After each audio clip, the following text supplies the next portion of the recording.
My brother James has a girlfriend, Lindsay, who he's been dating for 7 months. He decided to bring her to Christmas at my house, stay over Christmas Eve, and leave the next day after lunch. I had met Lindsay at drinks before this, and she seemed nice. When they arrived, Lindsay walked in, complimented my decorations, large tree in the foyer, and asked how much they cost. I was a bit surprised by the question, but I just said, more than I'd like, and moved on. Throughout the evening, she asked several questions centered around money. She asked my husband how much he paid for our house, my stepdad how much money he made in his previous job, and how much my watch cost. She even Googled one of our art pieces to see how much it sold for and started talking about how crazy it is that we spent that much, which frankly was very uncomfortable.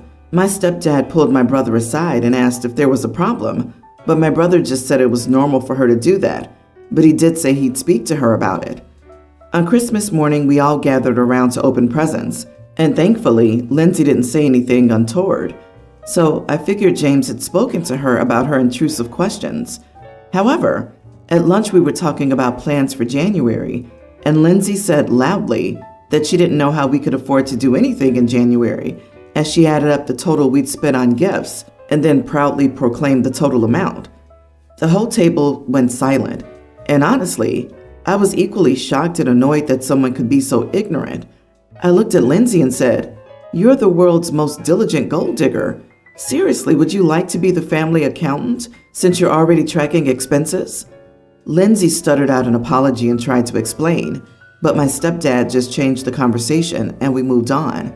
She was mercifully quiet for the rest of the dinner.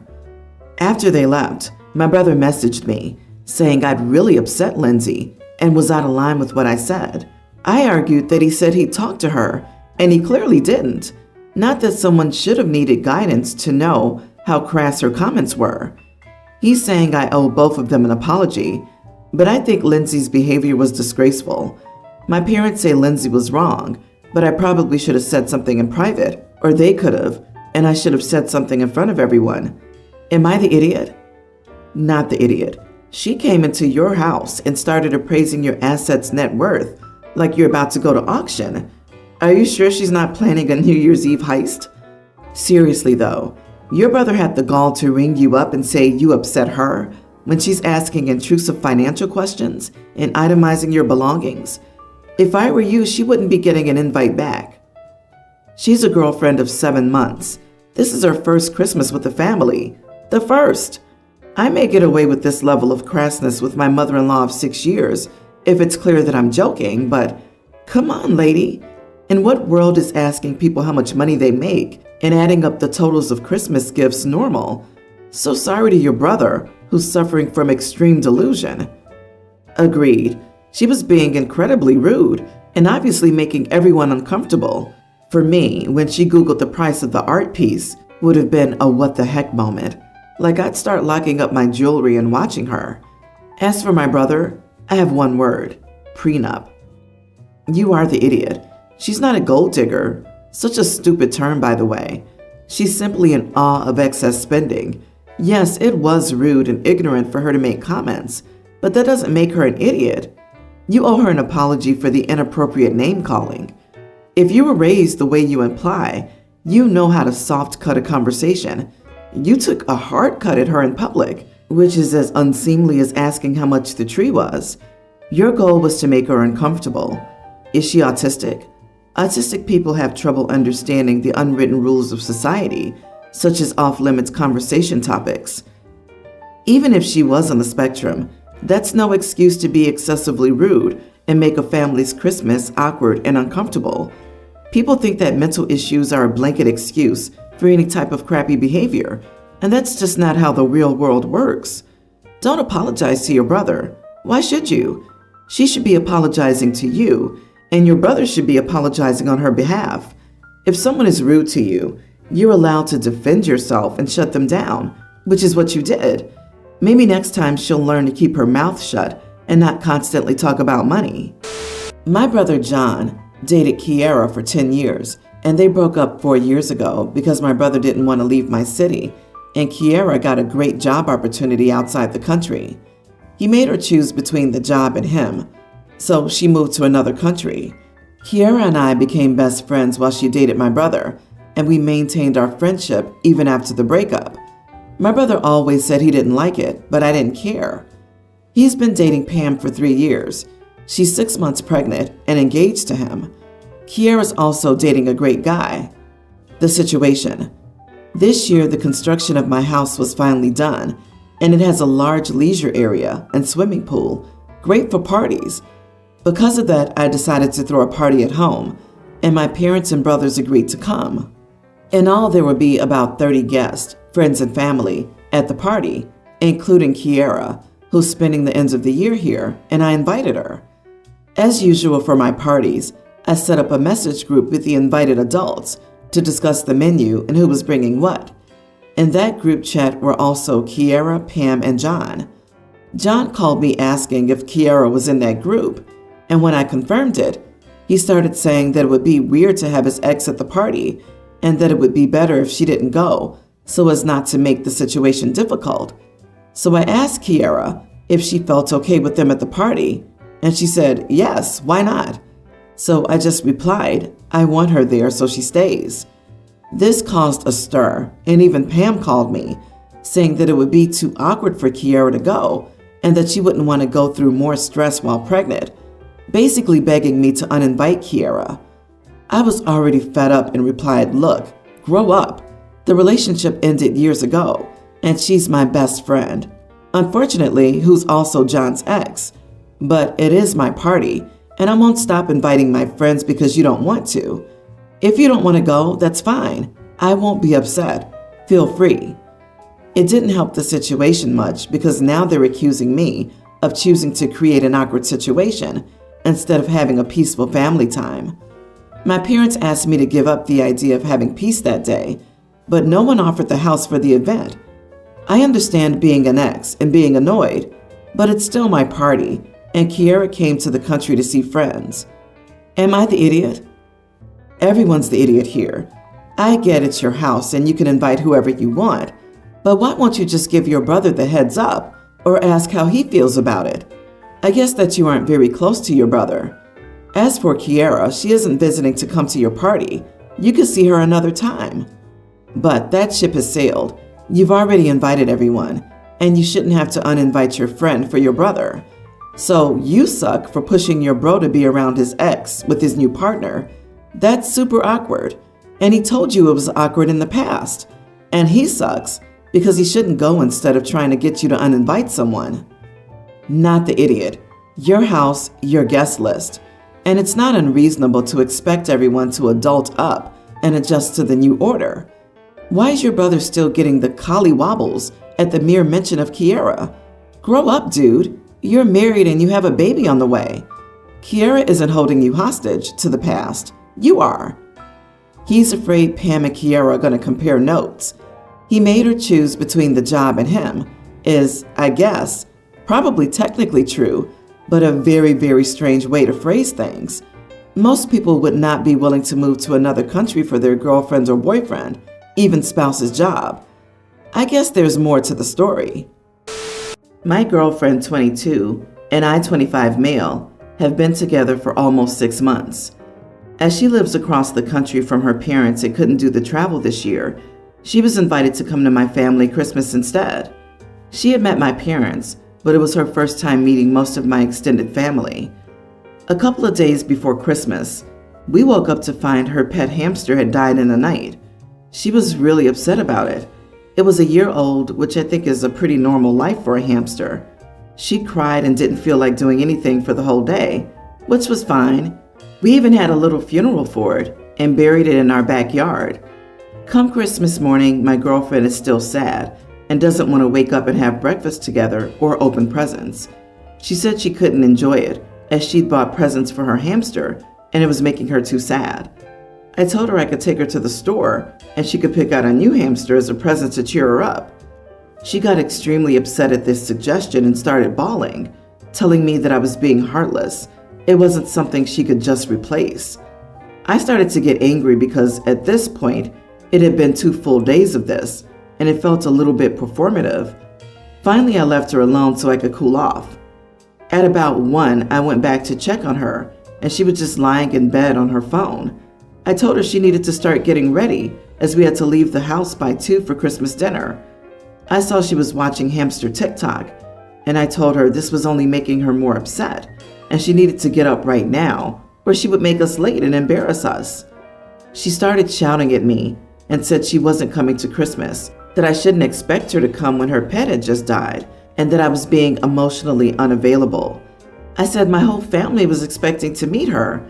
They had bought gifts for her.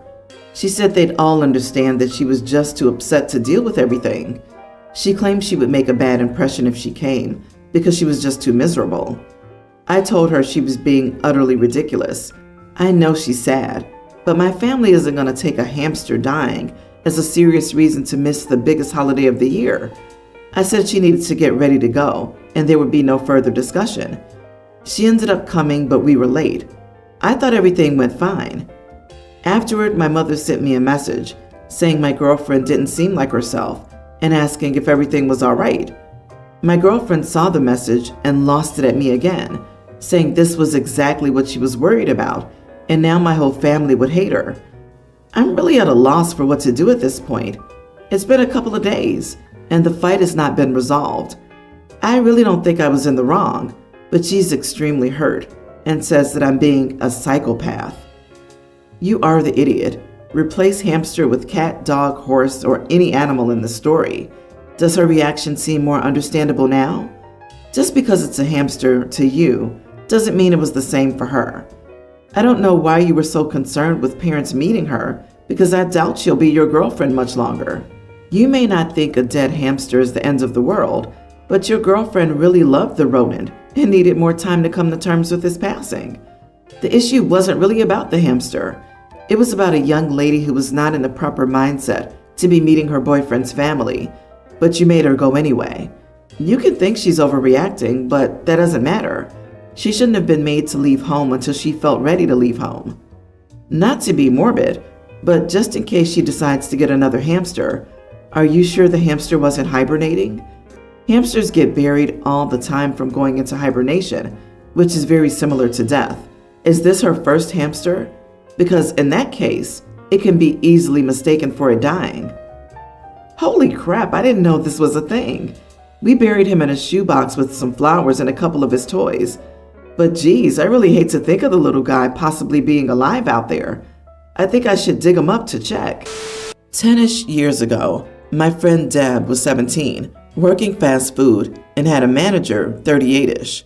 As soon as she turned 18, he started dating her, and 2 months later he proposed to her. Now, if you ask Deb, she'll say she didn't understand it was dating as she hadn't dated before, and her parents were messed up, so she didn't have people to talk to about this. She said yes, because she feared losing her job and wanted to get out of her home life. She said she liked the feeling of having someone care about her, but she never liked her manager. Personally, I think this is just her too ashamed to admit she was going to marry a much older dude and is looking for excuses. Before their wedding, she called things off and said she never wanted to talk about it because she felt so disgusted and ashamed of that relationship. Life went on, and I'd say Debbie's life has improved a lot. She's engaged again with a guy a year younger than her, which is pretty funny. I've asked if he knows about her relationship with her manager, and she says he knows what she's comfortable with sharing. I guess her current fiance didn't know she had said yes when she was proposed to. He just knew her manager had proposed to her. I spilt the beans during a joke I made.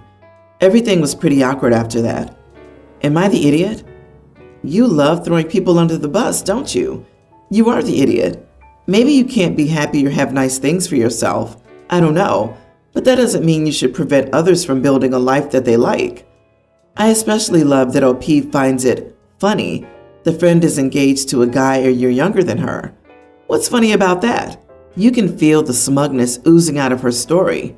What a disgusting person. Exactly. She's in a relationship with someone her age. Isn't that funny? Oh my God, I'm laughing my butt off at this moment. They're the same age. Just imagine. Please, someone get help. This is so funny I can barely breathe anymore. The only thing funnier than this is a 17-year-old with messed up parents. Like she took the chance to escape her awful family only to fall into the hands of a completely messed up guy in his late 30s. I'm wheezing.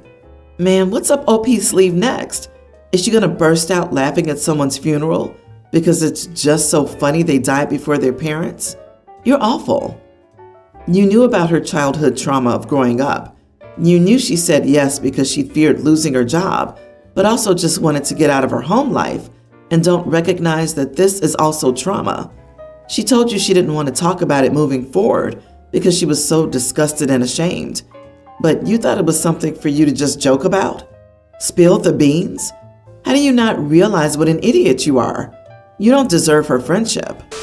About a week ago, I, 23 female, arrived at my parents' house.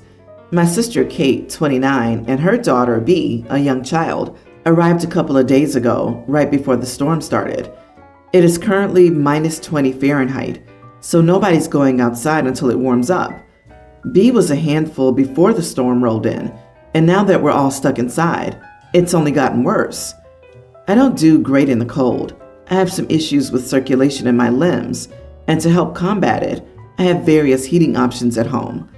Because I had to travel a few hours to get here, I only had a heated blanket that my parents provided, a small electric heating pad, and a microwavable stuffed dog.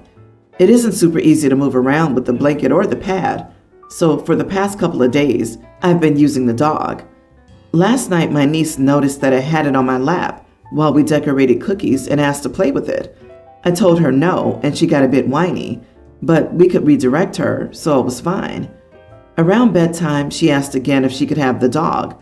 I told her no again and tried to explain that it's a special thing that helps me so I don't turn to ice. She started having a meltdown. Kate asked what had happened, and I explained. She told me to give up the dog to make B happy and use a heating pad instead. I told her I wasn't going to do that because I didn't want to use it later and then have B think she was entitled to it because she wanted to play.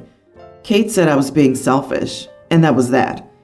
This morning, B was acting out at breakfast and told everyone it was because I was being mean to her and not sharing my toys. I once again told her that it's something that helps me move, and that's why she can't play with it. She had another meltdown, and my sister's now giving me the cold shoulder. My parents are on my side, but I feel like an idiot for causing drama in an already stressful time of year. Not the idiot. Just be more direct. Show her how the dog heats up. Show her that it is for you to feel better. Tell her that it's not a toy, it's medical equipment. No one takes someone else's medicine. There are 2 lessons in one. Agreed. It's a medical device to you, not a toy. Your sister's an idiot and needs to understand the difference. I'm not a parent, but honestly, if it was just a stuffed animal that you liked and didn't want her to play with, that would have been fine. People who think children deserve to just have anything they set their eyes on and like are setting their kids up for failure. Imagine the day reality hits and they learn that they are, in fact, not entitled to every single object they desire. Your niece is spoiled and her mom is enabling her.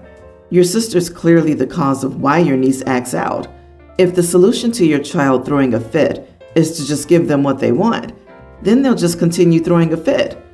I have some little cousins like that, and their parents never say no or discipline them. As a result, they're a terror when they come over and do poorly in school. Background. My 26 female sister, 25, has always been an attention hog, and her parents encouraged it. She's also the mean girl. When we were kids, the adults loved her and thought she was such a perfect girl. But to me, to our cousins, she was awful. She was a bully. A few times she would actively tell me when she planned to take attention away from me on my birthday or graduation. She was like that with our cousins as well. Sometimes it was getting attention on her and getting whoever's birthday it was in trouble. She made up so many lies about us, so I ended up in low contact with them, her and my parents as adults. I know from my cousins she hasn't changed at all. The last time I saw her was before the global issue, and she tried to say that I stole her food, LOL. I got engaged in 2018, and I'm getting married later this year. My fiance and I have everything planned. My sister, on the other hand, got engaged last year and announced her wedding day is the same as mine a while ago. All our cousins said that they would go to my wedding. This led to her and my parents reaching out after being low contact with them for 6 years and saying we should do a double wedding. I'm not gonna lie, I found it such a ridiculous request and said no and told them I would never do a double wedding with her. They act like I was so rude. Now the flying monkeys have started coming for me in the form of aunts and uncles who think I'm selfish for refusing. They say I might have had the date first, but I could accommodate since my sister's always left out by my cousins and me. I was accused of being a bully for saying that I'd never do a double wedding with her the way I did.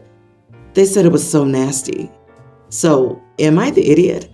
Maybe I was a little overdramatic and mean when I could have just said no and left it alone. What kind of complete idiot books their wedding on the same day as their sister, then demands a double wedding? Go no contact with all the ones having a go. Tell them to go screw themselves and their enabling behavior. Your sister is completely the idiot, and they all are for supporting her. Block every single one of these flying monkeys. And congratulations, you saved money on the guest list. Agree, she'll need that money for the security personnel to keep her sister from crashing OP's wedding. This story is hilarious. Clearly the sister tried to use her old antics of stealing attention away from OP, but it backfired when the cousins decided on OP's wedding instead. It must have been shocking to find out she's not that popular. OP, this is a hill to die on. She's chosen this date because you chose it and can't handle you getting the attention. LOL, the fact that the monkeys took more issue with OP refusing a double wedding than OP's sister choosing the same day shows how bad things were for OP growing up. Cut out the lot of them. Those people suck to try to force you to do a double wedding. OP should also be on the alert for signs of wedding sabotage. Password protect everything related to wedding vendors and venue. I can see sister trying to sabotage OP's day when she doesn't cave to her demands. Exactly. Holy crap. Password protect everything to do with your wedding so it can't accidentally be canceled. Get security and make sure they know who is and who isn't allowed in the wedding and who can touch the gifts. It sounds like your sister was looking for a free wedding in addition to mutual family attention. I doubt your fiance's family will want to do a joint wedding with your future brother-in-law's family. Congratulations. Have a wonderful wedding, free of their drama. My male 25, wife 25, is 6 weeks pregnant. She has terrible morning sickness, and everything seems to get her sick. The doctor said it was normal and that we should get rid of or try to avoid smells that make her sick. Basically, every strong smell gets her sick. For example, she's had to give up scented candles, which she loves to light up when she's working or having a bath, because the smell makes her nauseous now. Well, another thing that makes her sick is the smell of meat cooking or cooked. You know how it is when you're cooking some type of meat, the whole apartment, which is rather small, is filled with a strong smell. I cook for us always.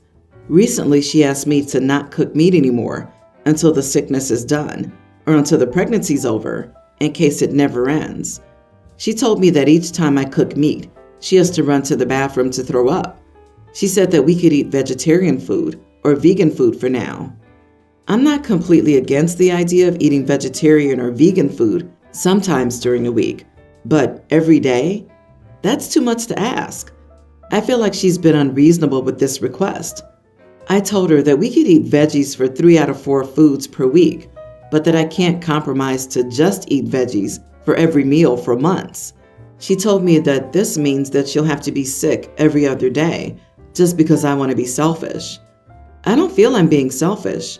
I feel like she is. I wasn't ready for kids, but she insisted on it, and now I have to stop eating what I want just for her? It's unreasonable. So am I the idiot for refusing to eat vegetarian food just because my pregnant wife doesn't like the smell of meat now? So, just to clarify, you're asking your wife to endure the horrible physical symptoms of nausea every other day, potentially compromising her and your unborn child's nutritional needs by throwing up her food because, checks notes, you like meat? Yeah, you are the idiot. The wording of her sickness is also really telling, just because she doesn't like. Wow. Dude, suck it up. Morning sickness doesn't last forever. Your wife is suffering a lot more than you. My sister couldn't stand the smell of coffee during her pregnancy. Her husband is the ultimate coffee person. He went out for his coffee, and in dire times, he'd take the coffee maker to the backyard to brew. Sacrifices, OP.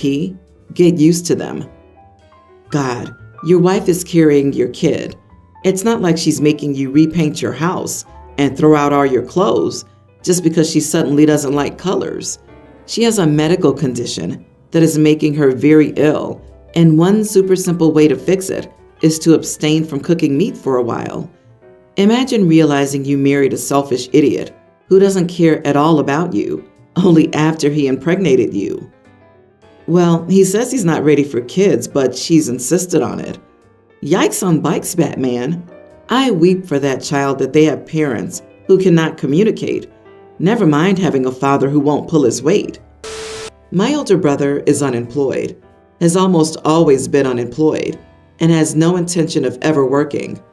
His life plan is to live off of our mother until she dies, then our father, if he happens to live longer, then live off of his inheritance. Or maybe he'll try to mooch off of another relative. I don't know. Our parents have tried to get him to work. They did everything in their power to arrange him job positions where he didn't even have to interview, but no. He always comes up with an excuse as to why the job isn't good enough for him. He's my brother, so I love him, of course, but at the same time, I'm ashamed of him and how his actions hurt our parents. I turned 30 this week and celebrated with my family yesterday. My mom said she was 30 when she had me and asked me when my husband and I would have kids. I told her I wasn't sure if I was up to the job. Raising children seemed too difficult to me.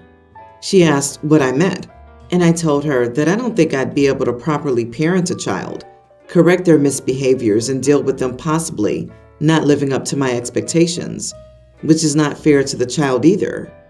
She pressed further, and my father joined in, acting like they didn't understand what I meant, until I finally told them that I was afraid my child would turn out like my brother, for example, and I didn't think I could deal with that. They got quiet for a second, and I saw that they finally understood what I meant. The problem was that even though my brother was having a different conversation with one of our cousins, he heard what I said, looked at me, said, "Nice," and walked out. Our parents said that I shouldn't have said what I said, even though they admit that they pressured me to explain and understand my concerns, because it's already tough to get my brother to come to family events, and now I've made it even worse. They want me to apologize to him. I didn't mean for him to hear that, and I feel bad. But seriously, he's a 34-year-old man refusing to get a job. I think it's time we stop coddling him. Am I the idiot? Not the idiot. Your brother's a non-functioning mooch. Unless there's something else going on, your parents pressed the issue. By the way, they are enablers. It's ridiculous. My brother-in-law was also an unemployed mooch living with mommy from the ages of 35 to 50. I told my husband that the brother-in-law was perfectly capable. Brother-in-law then met a gal who kicked his dead butt into shape, and he got a job and got married. Enabling is a real problem. Your brother-in-law found a woman that liked his 50-year-old unemployed butt so much that she put in the work to make him a functional adult and then married him? Good for her, I guess. OP's parents failed her brother, but the brother's also at fault. It's a phenomenon called failure to launch, and OP's parents are definitely enabling it by not pushing him out of the nest, so to speak. OP, you spoke the truth. Saying sorry won't erase it. He can fix everything by becoming an adult and getting a job. Your brother's plans are to mooch off people for the rest of his life. Does he contribute anything to the house? Chores, cooking? If not, your brother's being lazy. If he's physically and mentally able to work, he should, even if it's just a few hours a week. He's 34. It's beyond time for him to grow up. Maybe he should be a sugar baby. Seriously, how can your brother be offended by that? He knows what he is, doesn't he? He won't find work because he's betting on inheritance to pull him through. Write him out of the will, or put the money behind terms that require he sustain himself. Growing up, my 23 female aunt, now 45, was child-free because she actively didn't like children and would avoid coming to events that had children. She would tell my brother and me that children are dirty and scream and annoy everybody until they learn to act like adults, which I guess isn't wrong, but still hurtful for us to hear as elementary schoolers. What I found the worst about my aunt was how she used to talk about my mom, her older sister. My mom has been single since my dad abandoned us for his affair partner. I've overheard my aunt commenting that my mom's selfish for having children and promiscuous, and our dad probably isn't even our real dad, which is why he left my mom. When I was 10, I finally told my mom about these comments. She refused to keep us in the same room as our aunt, and we've had no relationship with her. When I was 11, my aunt moved from the same neighborhood as my mom and grandparents to a house in the country about 2 hours away, and I had no real contact with her for the next 7 years. Finally, when I was 18, my aunt started trying to reestablish a relationship with me, but I kept my contact low. I've been working for a few years and have saved enough to rent my own apartment. This year, my aunt was hit by a car and has had many health problems. Because of that, she needs to visit the hospital frequently and will need to start physical therapy. Her house is far from most health facilities, and because she lives alone, she hasn't got anybody to take her back and forth daily. She doesn't have the money to buy a new house in a more convenient location, and she doesn't want to sell her current house because it has lots of land for her dogs, and she wants to continue living there when she gets better. The rest of my family lives in the city and can access all sorts of health facilities much easier. My brother lives at college. My grandparents have moved in with my mom, who's still angry at my aunt and refuses to talk to her. That leaves me. Because I was hesitant and not outright rejecting contact with my aunt, she thinks she still has a chance to live with me. There are two major issues with this. One, my aunt has 2 dogs that she adores, and I don't want to take care of them while she's still recovering. And 2, I don't really like my aunt and don't want her living with me. I'm afraid that a relationship would cause a divide in the family. I'm also worried she'll learn things about me and gossip about it as she did with my mom. Fundamentally, if I had a closer relationship with my aunt in my childhood, I might have considered it. But because of her justifying being cruel by her child-freeness, I don't think I'll make this accommodation for her. I told her as much, and she called me an idiot for abandoning her when she was vulnerable. My mom and brother supported me, but my grandparents told me to just go along with it so that we could all stop fighting. Am I the idiot? Not the idiot. You should just tell her that people recovering from injuries are dirty and scream and annoy everybody until they can take care of themselves again. You reap what you sow, Auntie. No, tell her you're dog free and you just know those dogs are untrained because she has all that land and can just let them out to do whatever until she wants affection.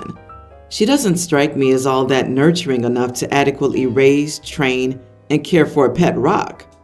Letting her and her 2 big dogs live with you is a big ask. Not something you can expect from someone you aren't close to. If she didn't want anything to do with you when you were a child, then she shouldn't get to have a relationship with you now just because she thinks you're now useful. If she hadn't been so hateful, more people might have been willing to help her. Maybe that sounds cold, but just because she's your aunt, that doesn't make you obligated to help her. She dug this hole. She could climb out by herself. I'm a teen female, and my mom, her husband, and I are currently in therapy. For this, we'll call my mom's husband Jim. My dad died when I was 6. A year after, Mom met Jim and fell in love with him.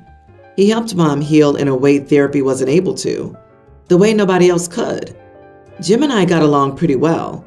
At times, he tried a bit too hard to be a parent when he and my mom were still dating, and at times it felt like he wanted way more from me than I did from him. Before their wedding, when I was 8, he and my mom told me they wanted to know if I'd like to be adopted by Jim and to call him Dad. I said no. Jim asked me if that would change, and I said no again. They did drop it, and to their credit, never pushed after that. When I was 9, my mom had a baby boy, and a year later she had a baby girl, followed by another baby boy a year later. I do love my half-siblings, but I've always called them my half-siblings. Mom asked me why I used half, and I told her that we have different dads. She told me that didn't make them half, that we still had the same mom, and even if we didn't, and they were Jim's kids with someone else, we were still family, still siblings now, and using half or step for siblings was a little mean when you're so much older than them. It was a topic that came up time and time again. My mom and Jim decided that we, the three of us, needed family therapy 2 months ago. It was there that not only was my using half brought up, but the fact that I bounced between stepdad and mom's husband for Jim, and that I never called him dad or let others credit him as my dad. The therapist and I had talked solo, and she talked to my mom and Jim without me too. She helped guide me through some of what I said to her. The questions were basically, why half? Why is it bad for Jim to be known as dad? Why can't that make me happy? So, to sum up what I said, I told them that I love my half-siblings, but we have different dads, and that I don't ever want that to be forgotten because I love and miss my dad and don't want him erased. That no matter how great Jim is, he's not my dad. That I'm glad mom has him since dad's gone, but it's important for me to let it be known that I'm my dad's daughter, not Jim's, and that it's a feeling that isn't changing for me, that I don't want it to change, that I'm still happy with how things are. Mom and Jim were so unhappy with me saying that. They said I was wasting everyone's time and their money if I was adamant about not working through my feelings on that and learning how to accept Jim can still be my dad and my siblings can just be siblings, and it doesn't erase my dad. I said I didn't need that to happen. Am I the idiot? Not the idiot. If it's so easy to change how you feel about something, why don't they change the way they feel about you honoring your dad? And I truly don't get why that is so important for your mother and stepdad. It is the way it is, and nothing they can do can rewrite history. Does your mother really want that? Is she ashamed of your father? If so, that's too bad, but it's not really your concern. OP, ask your parents in therapy if, God forbid, Jim died while your younger siblings were still young and your mom married again. Are they okay with Jim being erased? Jim's replacement being called dad? And when they tell you it's not going to happen, point out it already did. A happily married man with a young child died, and he probably didn't expect it. Didn't expect his wife to want to erase him in the future, no matter how nice her new husband was. Keep stressing to them to confirm that the erasure of dead parents is okay. In the non-existent event of your mom passing and Jim remarried, would your mom want you to call his new wife mom? I don't think she would. They're both hypocritical. They don't get to decide how you're supposed to feel.